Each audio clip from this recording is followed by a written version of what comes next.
everyone, welcome to Arc Talkies, the Anjana Kumar show, and I'm your host Anjana. Sitting with me is a very interesting personality, like we always do in all our podcasts. And today we have with us Miss Anuradha Kamath. She's a renowned author, life coach, and a corporate wellness consultant. And today on our podcast, she's here to talk about a very interesting topic. I had not heard about this before, so I don't know about you all, but here she is to tell us and reveal what metaphor therapy is all about. Thank you so much, Miss Kamath, for coming. Thank you so much for having me, Anjana, and you look gorgeous. Oh, thank you. The same with you as well. Thank you so much. So, I mean, beautiful. I was so intrigued when I heard about metaphor therapy. I've heard about, Reiki and hypnotherapy and so many other ways of healing. But metaphor therapy is something that I never knew about. So, I'm really curious to know about it. I'm very happy to be here to represent metaphor therapy because it is less known, and I think it can be made very popular. And now that you have touched this topic, I'm sure we'll go far and wide through it. I hope to. Yeah. So metaphors Yeah. are the way we express ourselves. Right. So this is a subconscious message that we try to convey. Because see, consciously we want to say I'm tired. Yeah. But metaphorically, what we say is, I am so tired, I feel like there is a stone on my chest. Now that stone doesn't exist on your chest, but that's a metaphor to define how tired you feel or how frustrated you feel, right? So we constantly try to use metaphors to exaggerate our feelings.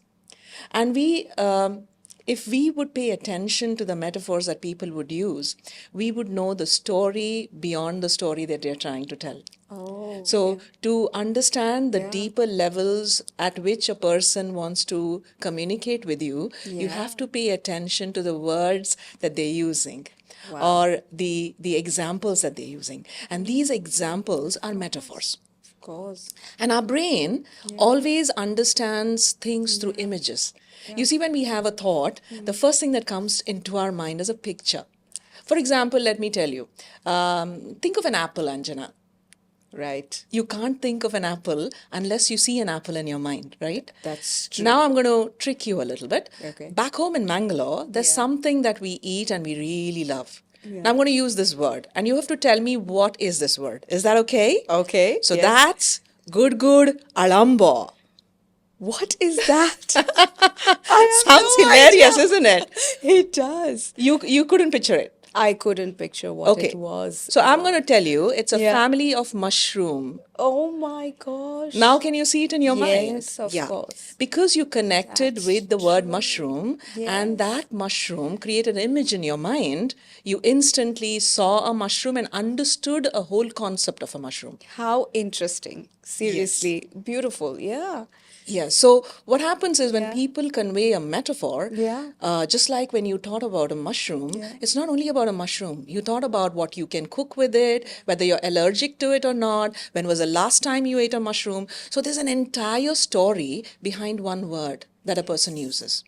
So in metaphor therapy, we emphasize on those words and we say, why don't you tell me a little bit more about this stone that you feel on your chest? Now you see, that person may say, what do you mean I have to talk about the stone? I'll say, how heavy is it?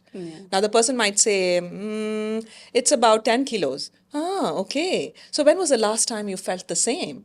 And then maybe the person will say, oh my God, that was about 10 years back and I was in this road accident and this happened and that happened. Now what has happened is they have instantly brought out their old trauma through a simple word, called the stone. Wow. So metaphors can be extremely powerful. And Anjana, the most beautiful thing is this can be used for little children. See, children under the age of 8 cannot articulate their feelings as much as adults can. True. Teenagers are, very flamboyant with their words. Oh, I'm depressed. Oh, this world is so horrible. They use all these articulative words. But little children stay silent. When they go through bullying, when they go through trauma in school, or adults are pressurizing them with anger or anything like that at home, they shut down.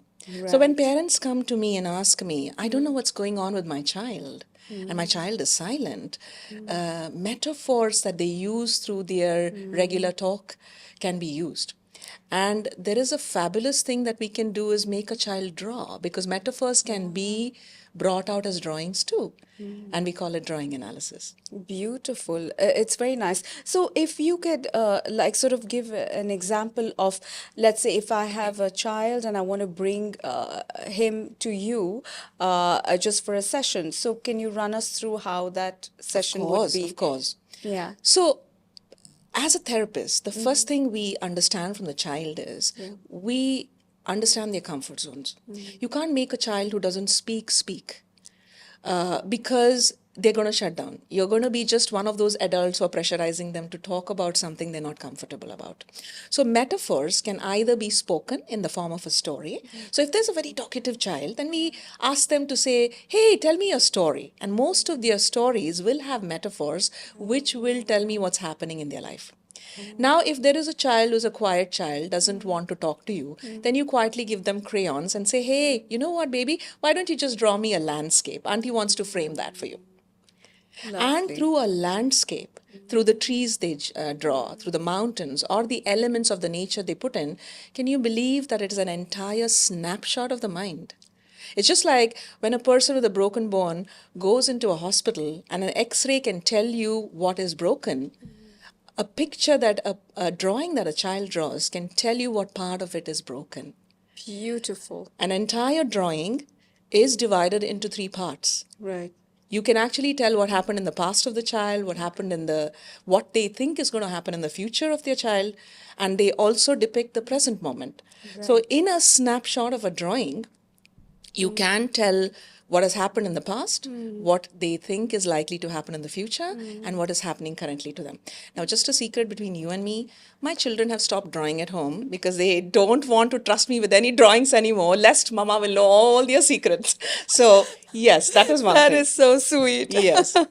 And for other children who are feelers, who are people with touch, Yes. What I do is I put a lot of toys in front of them and I say, hey, what do you think this toy is? And someone says, it's mama.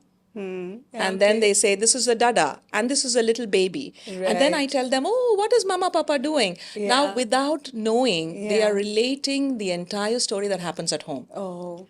So to toy therapy, to drawing analysis, and through storytelling, metaphor therapy can work wonders, not only on children, but even on adults too.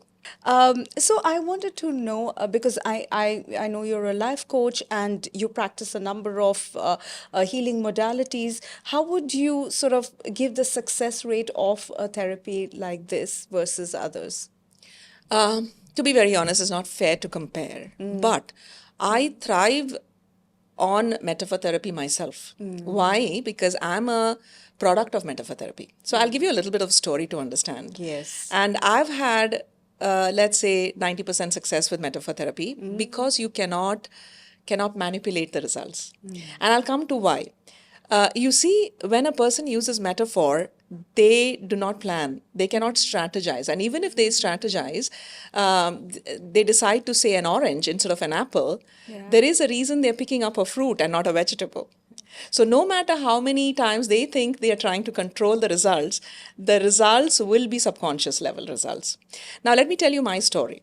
So I was in the corporate. Trust me, 23 years of corporate life, where you try to control everything, not just yourself, but everyone else has to be under your control. And that you define as a success, And here I was intrigued by all these healing modalities. Hypnotherapy was one of them that I really fell in love with and I practiced.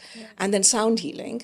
And I didn't know if I had to let go of my corporate completely and set foot into the healing zone as an entrepreneur.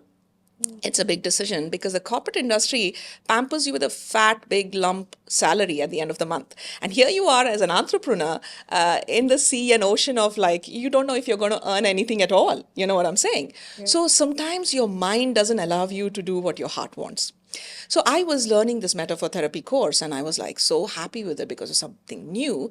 And we had to be the the participants in the healing also, because unless you understand what happens to you, you can't heal someone with metaphor therapy. So you have to be the client first to be able to be the facilitator next. So here I was, and I said, I want to make a choice. By the way, metaphor therapy can be used for making choices in life, and it works fabulous, and always 100% results I've got. So I said I have only two choices, and I said one choice is I want to go back to the corporate and make the big fat lump of money, and the second is I want to start my entrepreneurial venture. Now, what I saw, Anjana, was so fabulous. On the first route that I saw that I was on a busy street, driving a fabulous car at a high speed, but there are people all around me on the either side of the road. But the road is, because it's a busy street, they cannot reach out to me. They're all waving out to me, and I'm waving out to them. I'm giving them flying kisses, but I can't connect with them. And I'm passing through the street and reaching a fabulous house with a mountain view, and I'm very happy. Now, the second one, I see that it's a country road. It's the same car, the same people, but I can stop the car wherever I want, hug the people I want, meet them, and feel happy and contented with them. And then I meet myself at the same house and the same mountain view. And I said, if I had a choice to go to the same destination, which choice would I make? It was instantaneous for me. Connections matter a lot. And I said, no, I like this place where I'm making so many friends. What is the use of going on a high-speed driveway where I have to wave at them from afar? And then I realized what I chose was for healing. And here I am with my entrepreneurial venture.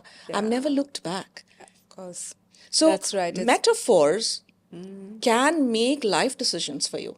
So people come to me, even CEOs come to me and say, I have my current job and I have the next job. What should I do? And trust me, their conscious mind is constantly keeping in them in the loop of confusion. But the subconscious mind already knows what is the next move that they have to make, and they never go wrong with that. Coming to this, it's very interesting. Of course, the metaphor therapy really can be a revelation, but it's also important to trust the result that comes out and to go with it. Absolutely. So what I tell with them is, look, it's like this. If you're going to ask your mind all the time, should I do it? Shouldn't I do it? Should I do it? Shouldn't I do it? At the end, you cannot get your subconscious mind to change your answer. Your conscious mind will, on the other hand, make you change that answer based on your emotions, based on your fear, based on how you have perceived the market to be, the economy to be. You change your answer. But the subconscious mind has got access to information that is beyond all these, dynamics that are temporary. So it will give you an answer on a forecast that it has already seen for a time period that you consciously cannot reach. So imagine the subconscious mind is 60,000 times more powerful, Anjana. So when I strike out a subconscious mind, I'm actually telling the CEO that I'm listening to the lower grade staff and I'm just going against my CEO. So the subconscious mind will always and forever be on your side. It is not guided by fear. So go for it, have faith. Trust me, metaphors cannot be wrong for you. Amazing. So beautiful is that. I see you holding something there. Is that for me? Of course it is for you. I'll leave this copy for you.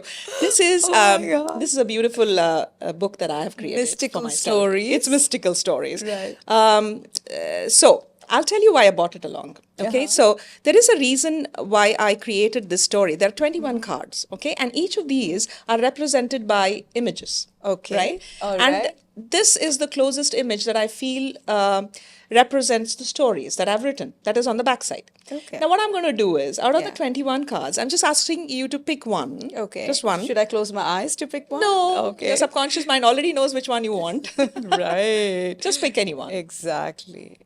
Oh, I think. Yes. Okay. Will you believe me if I said, right before I came here, even before, I knew that I'm going to influence you to take that card? Oh my goodness. But I also know I'm not surprised because you know me so well and you know me for so long. So, now tell me, that's a card. What do you see on that card? Right. So here is a fox chasing a bird. And honestly, I don't. And the face of the fox is very gentle, so it's not looking like it wants to snatch the bird and eat it, but it's like just trying to see if the bird is okay. Okay. That's Okay. how I see it. And of course, the forest is always so mysterious. It's beautiful. I see the trunk of the tree there, and it's sunset or Yes. sunrise. Okay. Sunset, I see it. Or it could be sunrise, but it's one of those sunset or sunrise moment. And yeah, it looks beautiful. It looks calm to me. Right. So you see what you said right now Yeah. is a story that belongs to you. Okay. Wow. You think Yeah. that in this world to survive, smartness is very important. Yes, it is. But that smartness doesn't force you to lose your kindness. So Yes. your aim is, even though I'm hungry and I can eat this bird, Yeah. and I am supposed to be a predator of this bird, Yeah. I am not going to be a predator. I make a choice to care for this bird. Yes. So Yes. this is your nature. That is. So what has Yeah. what you think is a story that you tell me from this card, what Yeah. has revealed from it Yeah. is a deeper part of you, which perhaps your friends and family don't even Yeah. know. Or They I may not even know that. Yes, Yeah. because they may think, oh, Anjana is so successful, she's a go-getter. But they may not know that Anjana may have 1,000 opportunities which can put her on a pedestal, but she won't take it if it will harm someone. Yes, that's for sure. That is for So, sure. the bird here for you is an opportunity, Oh and the my. fox is the smartness for you. Oh And you're trying to say that no matter, even if I have all these opportunities, even though I can eat it or whatever, I'm trying to make out whether if it is fine or no. So, you see, your kindness is always your virtue that you will always hold over success. Oh my God. I am so, this is beautiful. Thank you so much. This Thank you. analysis is so beautiful. You I are never. beautiful. Oh, thank you. But I really, I mean, that's the That's your image. story. That's my story, In a exactly. story. Yeah. Now, what are we projecting outside? You're Yeah. projecting outside. I'm an independent woman. I'm a Yeah. career-driven woman. Yeah. I'm success-driven. I'm motivating women by being who I am. But the actual part of you is also motivating you to be a successful woman. So, what's actually motivating your external self is this internal story. This kindness in you is going to get more and more connections to you. It's not your Okay. success which will bring connections to you. Oh my gosh, it is so beautiful. Thank you for this. Most welcome. And do we get to read what's written behind that? Absolutely. You'll be Really? surprised. You'll be surprised how your story, not in all, but in parts, matches the story that I've written. Oh my Do you know God. why?